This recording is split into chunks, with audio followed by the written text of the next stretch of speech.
जय सिया राम।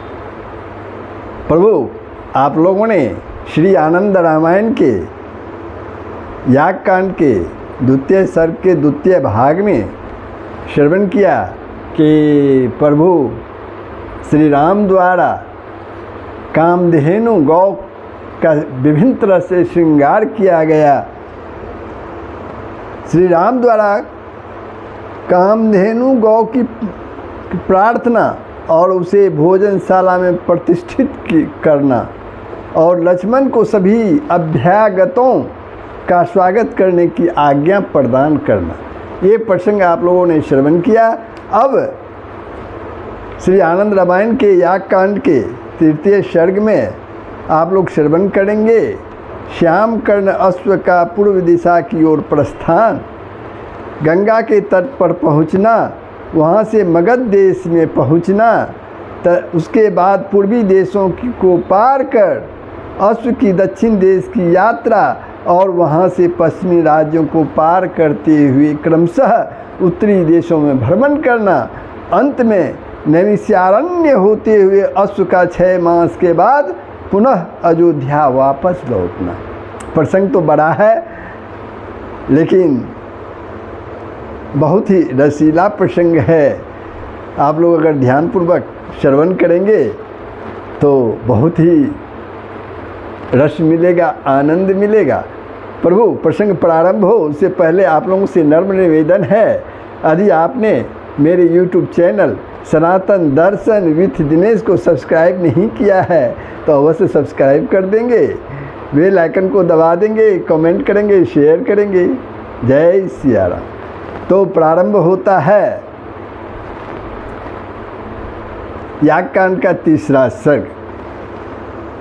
मनस्वी श्री राम द्वारा छोड़ा गया अश्वमेघ जग का अंगभूत वह श्याम कर्ण नामक घोड़ा बड़े ही तेजी से पूर्व की दिशा की ओर गया, बहुत तेजी से पूर्व दिशा की ओर गया। ससैन्य शत्रुघ्न के द्वारा अनुगमन किया जाता हुआ, ससैन्य माने सेना के साथ शत्रुघ्न द्वारा उसका अनुगमन किया जाता हुआ वह अश्व पवित्र भागीरथी गंगा के तट पर पहुंचा। इसी बीच श्री राम ने अपने प्रताप को प्रदर्शित करने हुए शत्रुघ्न के सामने एक महान कौतूहल उपस्थित किया। महान देश ब्रह्मावर्त को पार करके ज्यों ही वह श्याम कर्ण घोड़ा गंगा किनारे पहुंचा, त्यों ही उसी समय बिना बादलों के भी इतनी वर्षा हुई कि गंगा में भीषण बाढ़ आ गई और उनकी नाव की गति अवरुद्ध हो गई, रुक गई। शत्रुघ्न भी यह देखकर समय अधिक बीत जाने के भय से अपने मन में विचार करने लगे कि ओह, यात्रा प्रारंभ करते समय ही यह महान विघ्न उपस्थित हो गया। यह जो बाधा उपस्थित हो गया यात्रा प्रारंभ करते समय ही हो गया। यह तो वही बात हुई, भोजन के पहले ही ग्रास में, पहले ही कौर में मक्खी आ गिरी।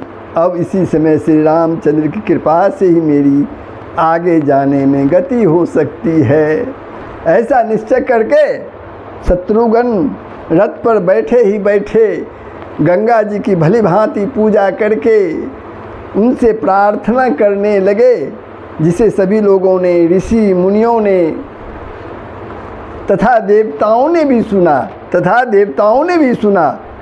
शत्रुघ्न बोले, हे महापुण्यशालिनी गंगे, हे महापुण्यशालिनी गंगे, हे देवी, यदि श्री राम सत्व स्वरूप हैं तो मुझे ससैन्य जाने का मार्ग प्रदान करें। शत्रुघ्न की इस प्रकार की विनती को सुनकर भगवती गंगा ने अपने वेग को खंडित करके अपने मध्य से रास्ता प्रदान कर दिया। तब वह श्याम कर्ण घोड़ा पैदल चलकर गंगा पार करके क्षण भर में ही गंगा जी के दूसरे तट पर जा पहुंचा। उसके पीछे पीछे सेना सहित सुमंत्र तथा शत्रुघ्न भी गंगा के पार चले गए और महान देश मगध में पहुंच गए। मगध को कीकट देश भी कहते हैं, मगध को कीकट देश भी कहते हैं।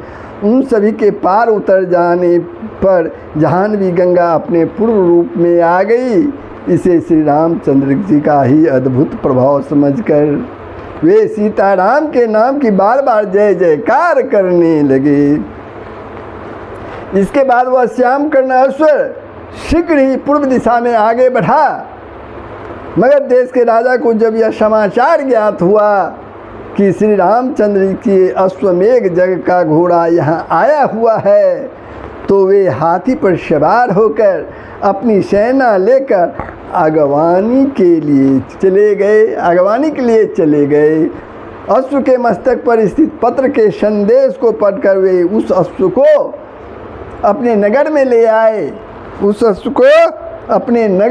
आए।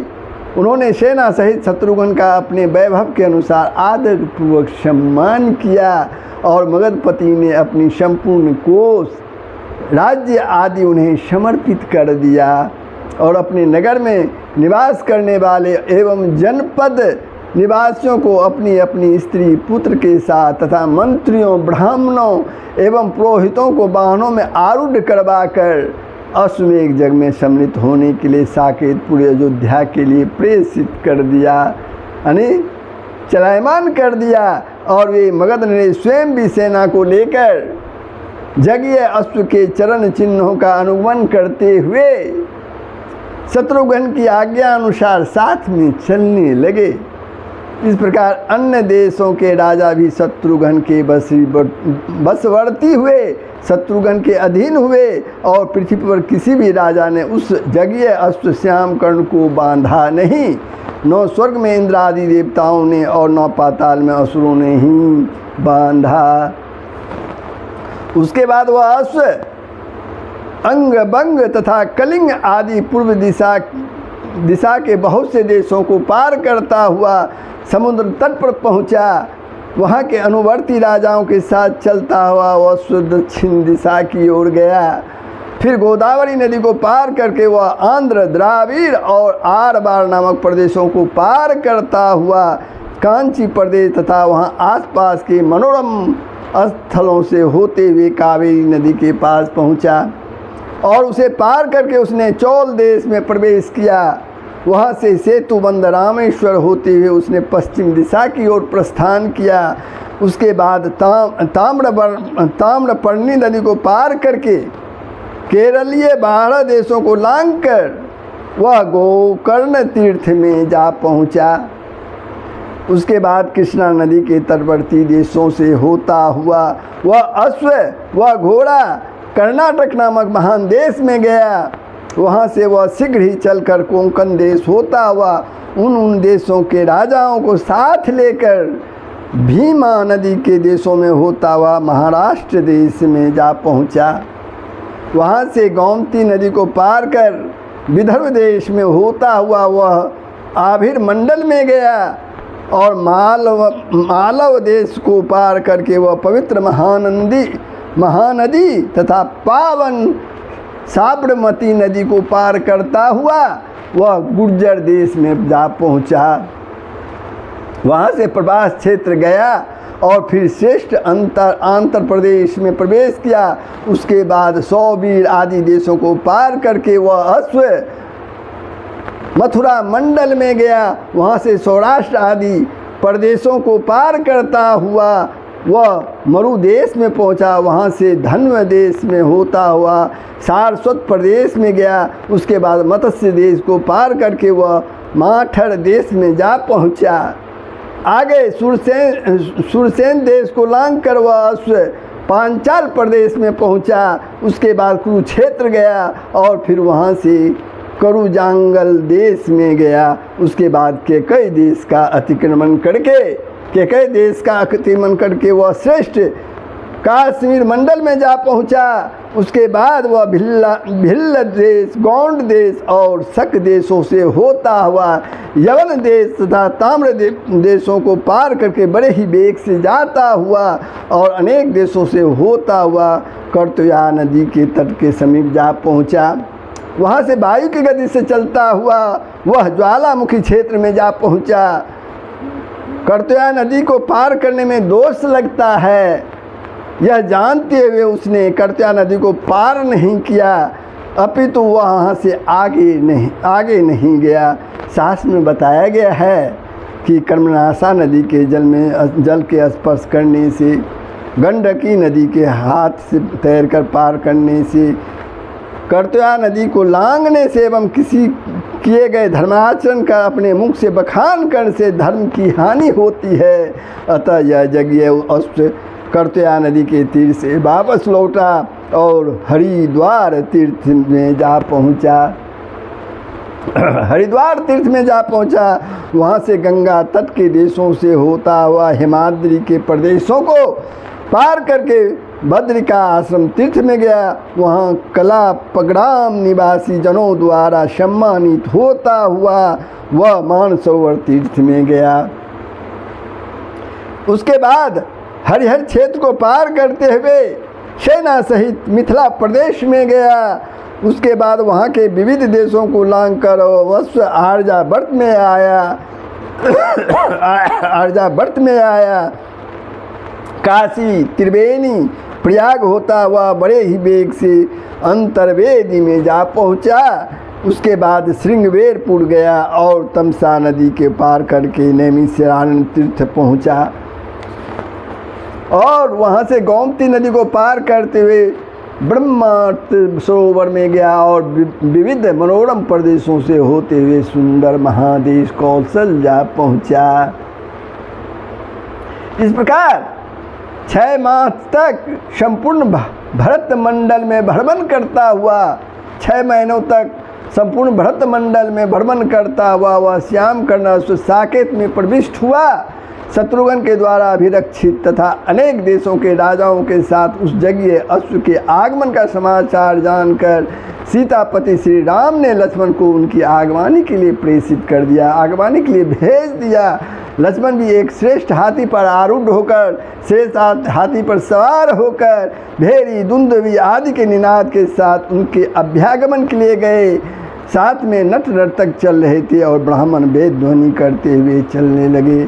अयोध्या मंडल के चारों ओर 10 योजन तक विस्तृत क्षेत्र आए हुए राजाओं तथा उनकी सेनाओं से भर गया।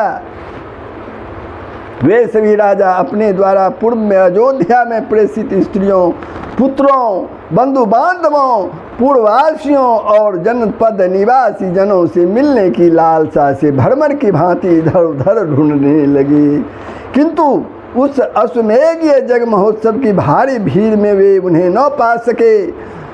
कोई खोजता हुआ दूसरे दिन अपने परिजनों से मिल सका, कोई तीसरे दिन, कोई 5वें दिन तो कोई 7वें दिन उससे भेंट कर पाया। किसी को दुंदुभी के घोष के माध्यम से अपने जनों का पता चला, किसी को 15 दिनों के बाद तो किसी को 1 माह तक ढूंढता रहने पर अपने जनों की शुद्धि मिली। उस जगह जन समारोह में किसी को अपने बंधु बांधवों का चिरकाल तक पता ही नहीं लग सका। इस प्रकार की अव्यवस्था देखकर प्रभु श्री रामचंद्र जी ने लक्ष्मण को आदरपूर्वक बुलाकर कहा, हे लक्ष्मण, यहाँ इतनी भीड़, लोग अपने जनों से बिछुड़ गए हैं, वे उनसे शीघ्र कैसे मिल सके? इसके लिए मैं एक युक्ति बतलाता हूँ, तुम वैसा ही करो। प्रभु श्री राम जी लक्ष्मण से कहते हैं।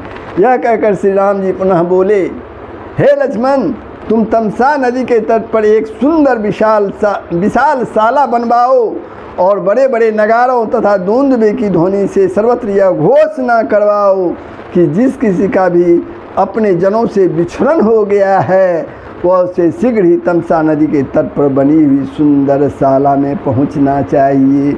वहां पर भूले भटके लोग अपने जनों से मिल सकेंगे।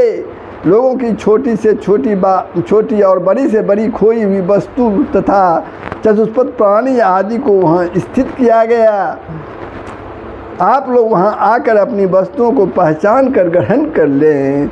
श्री राम की इस प्रकार की आज्ञा को सुनकर लक्ष्मण ने ऐसा ही होगा यह कहकर तमसा नदी की तट पर एक सुंदर विशाल शाला का निर्माण करवाया और फिर घोषणा भी करवा दी। जिस कारण भीड़ में खोए लोगों को अपने जनों से मिलन होने लगा। सभी लोगों की अपनी स्त्रियां, बच्चों तथा मंत्रियों आदि से सहज रूप से भेंट होने लगी और खोए चतुष्पद आदि प्राणी भी मिल गए। जहाँ कहीं भी कोई भी वस्तु किसी की छूट गई थी और लोग भी जो बिछड़ गए थे, उन सभी को राजा के अनुचर एवं सेवकगण उठा कर उस शाला में, उस महल में सुरक्षित रख देते थे और लोग वहां आकर अपनी वस्तु को प्राप्त कर लेते थे और अपने खोए जनों से उनका मिलन हो जाता था। इस प्रकार प्रभु श्री राम जी के उस अश्वमेध यज्ञ के महोत्सव में लोगों की ऐसी भीड़ जमा हुई और इतना कोलाहल हुआ कि कान के पास कहा गया शब्द भी सुनाई नहीं पड़ता था। कान के पास कहा गया शब्द भी सुनाई नहीं पड़ता था। तो बंधुओं, ये प्रसंग जो था अश्वकर्ण, श्यामकर्ण अश्व का पूर्व का भ्रमण और वापस अयोध्या आना, आप लोगों ने सुना, कैसा लगा? कृपया कमेंट के माध्यम से अवश्य ही बताने का प्रयास करेंगे। सबका भला होगा, पूरे विश्व का कल्याण होगा, यही सनातन धर्म का मूल मंत्र है। जय सिया राम।